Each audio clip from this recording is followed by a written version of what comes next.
merupakan apa itu unsur rhodium. Pertama-tama, apa sih itu logam alkali? Logam alkali merupakan unsur-unsur golongan 1A. Unsur-unsur alkali merupakan logam yang sangat reaktif. Kereaktifan unsur alkali disebabkan kemudahan melepaskan elektron pada kulit NC1 membentuk senyawa dengan bilangan oksidasi +1. Selanjutnya materi pertama yaitu pelimpahan unsur rhodium. Rhodium merupakan logam alkali yang langka. Biasanya terdapat di sudut-sudut kerak bumi dengan memiliki persen kerak bumi yaitu 0,0078%. Dan rhodium juga cenderung bersembunyi di mineral-mineral seperti elektrolit, polusit, dan mineral-mineral lainnya yang mengandung hingga 1%. Rhodium juga ditemukan di seluruh alam semesta, seperti di bintang dan debu antar bintang. Dan juga kelimpahannya mirip dengan yang ada di bumi dan menempati peringkat ke-23 sebagai unsur paling umum. Selanjutnya, materi sifat-sifat unsur rhodium yang akan dijelaskan oleh Airin.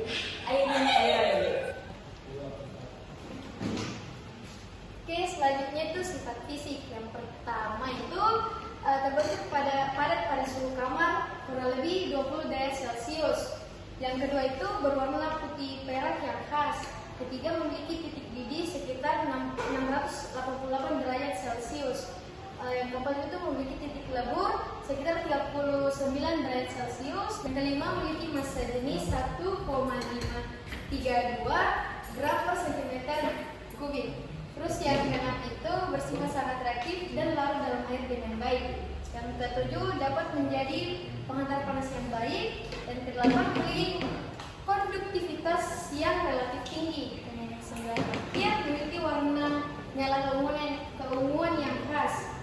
Karena ketika atom rhodium dipanaskan dalam nyala, elektron-elektron dalam atom tersebut menjadi Bang, satu. Ulangi. 1, 2. Enggak, masuk ini nanti bukan Ji. Langsung nih. 1, 2, 3. Tereksit dan melompat ke tingkat energi yang sangat tinggi. Ketika elektron kembali ke tingkat energi yang lebih tinggi, salah. Satu, dua. Jangan dulu. Jadi ulangi. Ketika ada 1, 2, 3. Ketika elektron kembali ke tingkat energi yang lebih rendah, mereka melepaskan energi dalam bentuk cahaya. Warna khas yang dihasilkan oleh cahaya ini adalah warna keunguan.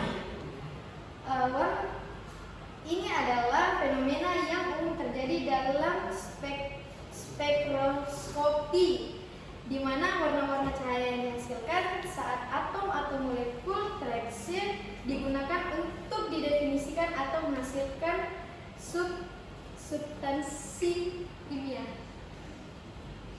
Selanjutnya, sifat kimia akan dijelaskan oleh Andika sekarang.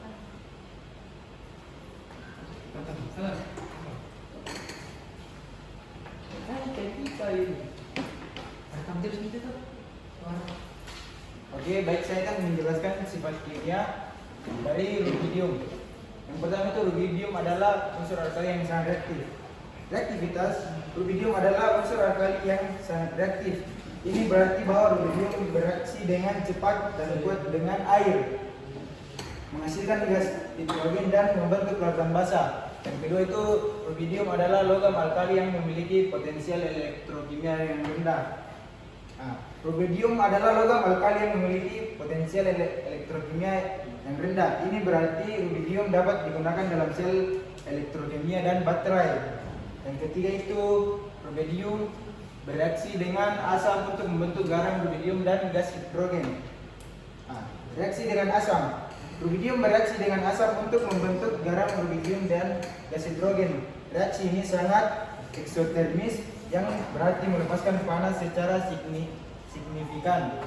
Yang poin berikutnya, rubidium adalah logam alkali yang larut dalam air meskipun kurang larut.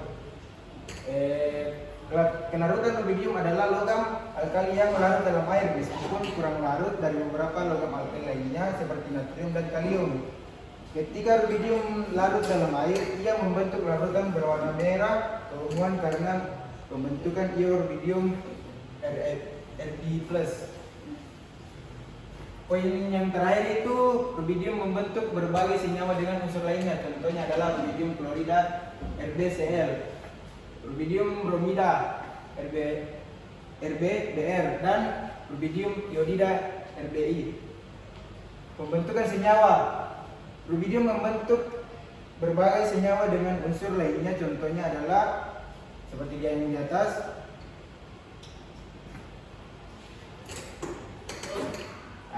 Semua sifat-sifat rubidium ini menunjukkan bahwa itu adalah unsur yang sangat reaktif dan berguna dalam berbagai aplikasi kimia dan industri. Selanjutnya yaitu kegunaan dari selanjutnya yaitu reaksi-reaksi yang akan dijelaskan oleh Muhammad Fahri.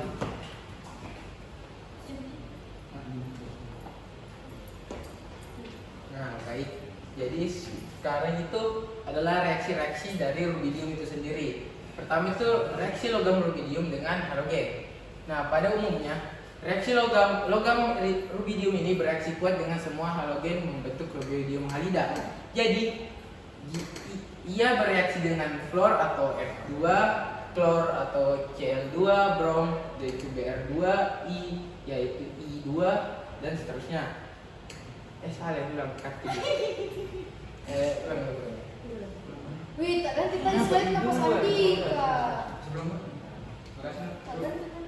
Wih, dari pembuka atau penutup pembuka atau penutup ya lengkap Ki. Jangan. Oke, sudah. Nah, selanjutnya itu adalah reaksi-reaksi pada logam rubidium. Reaksi logam rubidium itu sendiri ada beberapa reaksi. Yang pertama itu yang akan saya jelaskan, reaksi logam rubidium dengan halogen. Nah, logam rubidium ini bereaksi kuat dengan semua halogen dan akan membentuk rubidium halida. Jadi ia akan berikatan dengan unsur halogen klor, brom, dan iodin. Dan masing-masing membentuk rubidium 1 bromida, rubidium fluorida, rubidium 1 klorida, rubidium 1 bromida, dan rubidium 1 iodida. Terus pada reaksinya bisa dilihat. Kita ambil contoh reaksi rubidium dengan iodida. Nah, ini akan menghasilkan rubidium halida, di mana rubidium akan berikatan dengan unsur I.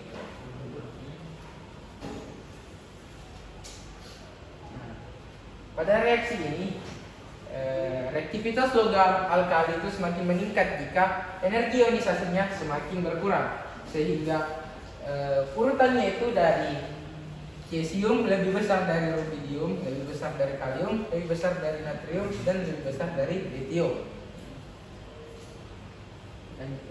Dan pada reaksi ini, lanjut. Terus pada reaksi rubidium yang kedua itu adalah reaksi rubidium dengan hidrogen. Logam pada umumnya itu akan bereaksi dengan gas hidrogen, membentuk senyawa putih berbentuk kristal yang disebut hidrida. Dalam hal ini disimbolkan logam alkali disimbolkan sebagai M.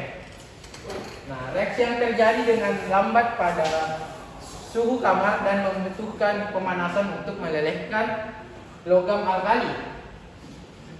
Contoh reaksinya itu seperti yang digambar sini, rubidium bereaksi dengan hidrogen akan menghasilkan rubidium hidrida.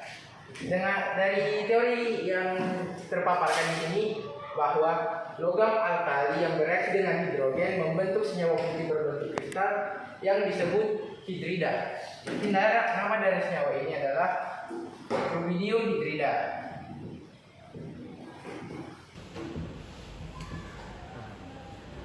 Dan juga pada reaksi ini rubidium tidak dapat bereaksi dengan nitrogen karena tidak semua logam alkali itu akan bereaksi dengan nitrogen, hanya litium yang membentuk litium nitrit.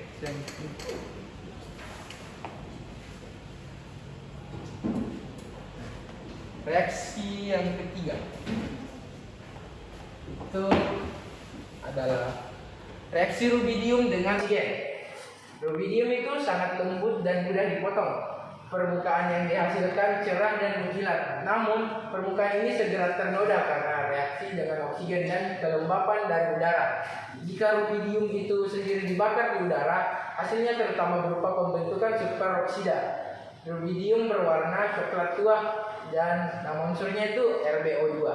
Di mana sebelumnya saya akan superperoksida itu adalah unsur oksigen yang memiliki bilangan oksidasi 1/2. Dari reaksi ini kita bisa lihat pada rubidium dibakar di udara akan menghasilkan rubidium superperoksida. Ini yang dimaksud dengan superperoksida itu adalah oksigen yang ini. Karena biloks dari rubidium sendiri itu adalah +1 karena semua unsur yang berada di golongan A1 akan memiliki biloks +1. Dan karena dari aturan penentuan biloks senyawa harus memiliki bilangan oksidasi 0, maka oksigen ini harus memiliki muatan -1. Dan sedangkan pada senyawa ini oksigen terdapat 2 oksigen. Jadi agar 2 oksigen ini menghasilkan 1, maka 1 atom oksigen itu akan memiliki bilangan oksidasi 1/2. Nah, dari sinilah nama superperoksida itu.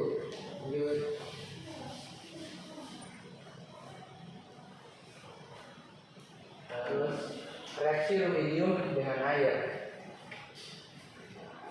Nah, logam rubidium bereaksi sangat cepat dengan air membentuk larutan rubidium hidroksida atau RbOH dan gas hidrogen H2 yang tidak berwarna. Larutan yang dihasilkan bersifat basah karena hidroksida terlarut. Reaksinya sangat eksotermis atau mengeluarkan panas. Reaksinya sangat cepat sehingga jika reaksi dilakukan dalam bejana kaca, wajah kaca tersebut dapat pecah karena suhu panas yang dikeluarkan pada saat reaksi. Nah, reaksinya juga akan lebih lambat dibandingkan cesium karena tepat di bawah rubidium karena letak cesium ini berada di bawah rubidium pada tabel periodik. Namun lebih cepat dibandingkan dengan kalium karena tepat berada di atas rubidium itu ada kalium. Nah, sebelumnya reaksi yang dari sini salah karena reaksi di sini adalah kalium. Sebelumnya pada unsur logam alkali itu jika akan bereaksi dengan air pasti akan menghasilkan basa kuat dan hidrogen. Reaksi pada rubidium itu sendiri adalah dengan air akan menghasilkan rubidium hidroksida ditambah dengan gas H2.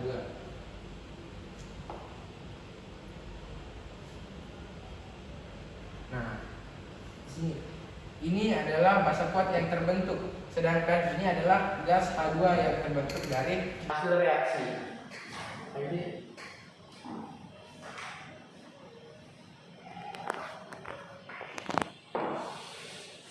Dan yang terakhir itu adalah reaksi rubidium dengan reaksi logam rubidium dengan amino. Pada umumnya logam alkali bereaksi dengan amino akan membentuk gas H2 dan logam amida atau disimbol MnH2. M ini adalah simbol dari logam alkali. Reaksi ini sama dengan reaksi logam alkali dengan air. Maksudnya sama sama-sama akan membentuk gas H2. Jadi pada reaksi ini dua rubidium ditambahkan dengan amino akan menghasilkan ion rubidium dan logam amida serta menghasilkan gas H2.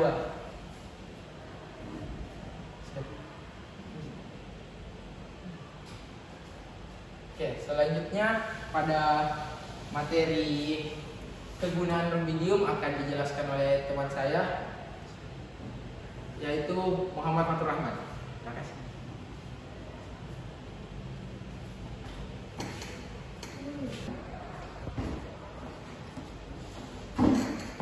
Selanjutnya saya akan melanjutkan kegunaan rubidium.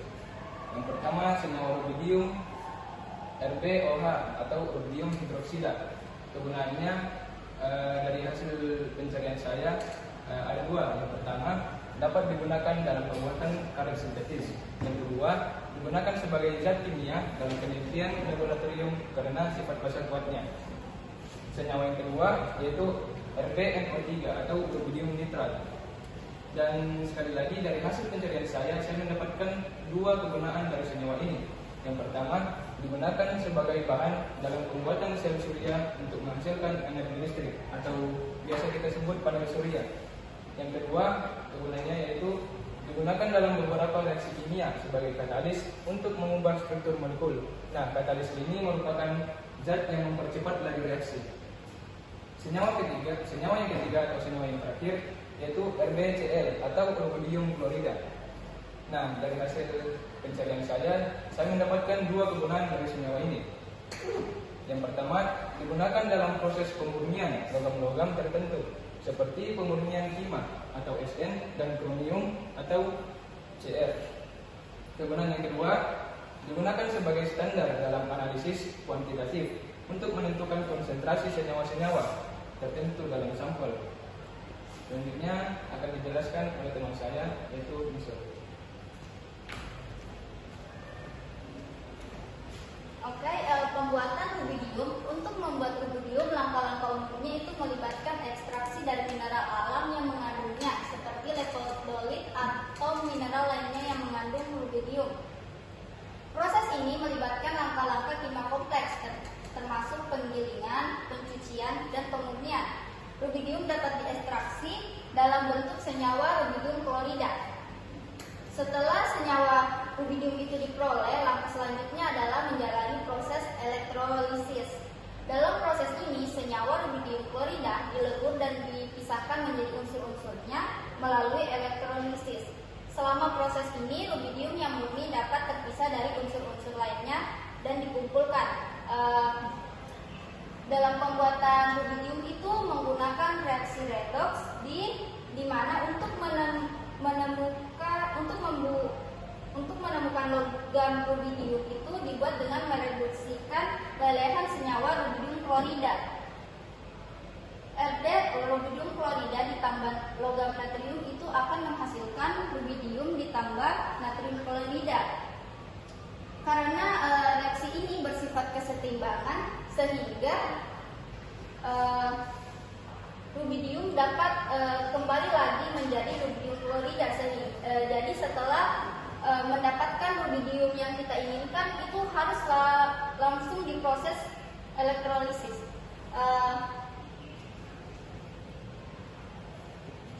Sekian dari penjelasan kami. Kalau ada